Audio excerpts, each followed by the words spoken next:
L'Alpine A110 est de retour dans la gendarmerie 50 ans après les débuts de son illustre aîné. 26 exemplaires du coupé vont être livrés aux équipes rapides d'intervention au cours du premier trimestre 2022.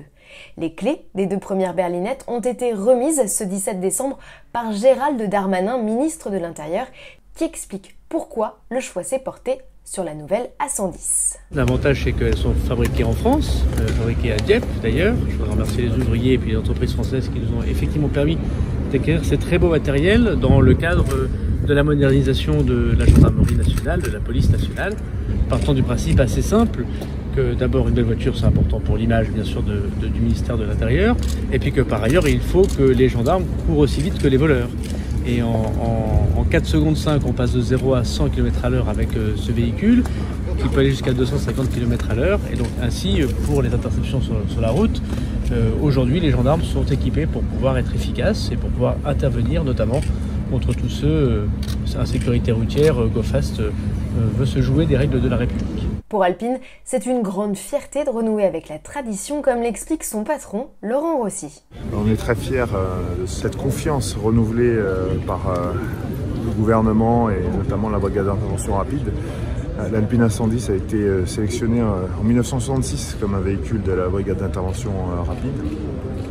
Et du coup aujourd'hui c'est une sorte de boucle qui se boucle. On en est vraiment très fiers parce que ça salue déjà les compétences techniques intrinsèques de nos équipes et les qualités de la voiture. C'est aussi une immense fierté puisque, bon, vous le savez, Alpine se revendique profondément français, y compris sur les territoires de sport mécanique, et donc servir la BRI qui est en plus un escadron extrêmement prestigieux, un corps extrêmement prestigieux, pour nous c'est presque une validation d'un autre organisme mais qui nous honore.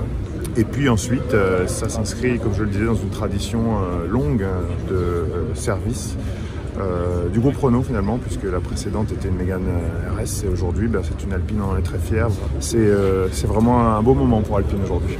Les A110 sélectionnées par le gouvernement sont strictement de série, elles développent 252 chevaux et bénéficient seulement d'un freinage renforcé.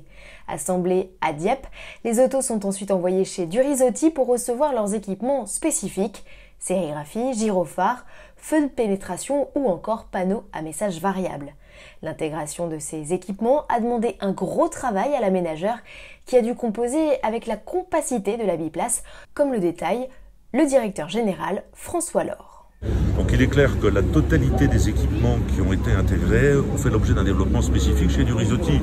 Juste pour vous donner une information, c'est près de 350 heures de développement qui étaient nécessaires pour réaliser tous les équipements et les intégrations dans le véhicule. La production d'un véhicule représente chez nous environ 18 heures à la réception d'un véhicule pour que le véhicule soit terminé.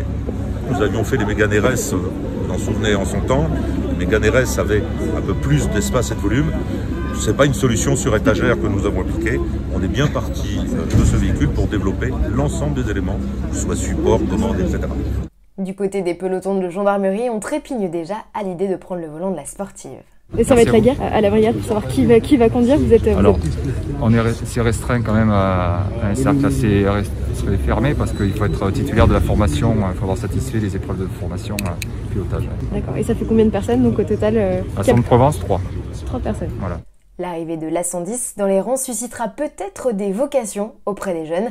Si pour l'heure seuls 26 véhicules sont au carnet de commande, le constructeur s'est déjà dit partant pour en livrer d'autres. L'appel a été fait sur cette base-là. La S n'est pas incroyablement différente. Il n'est pas exclu que dans des vagues à suivre, les S soient la vague suivante. Les S aujourd'hui sont annoncés en commercialisation, mais ne seront vendus qu'à partir de janvier. Donc de toute façon, et puis après on verra un petit peu s'il y a besoin d'en livrer d'autres. Nous on est toujours prêts.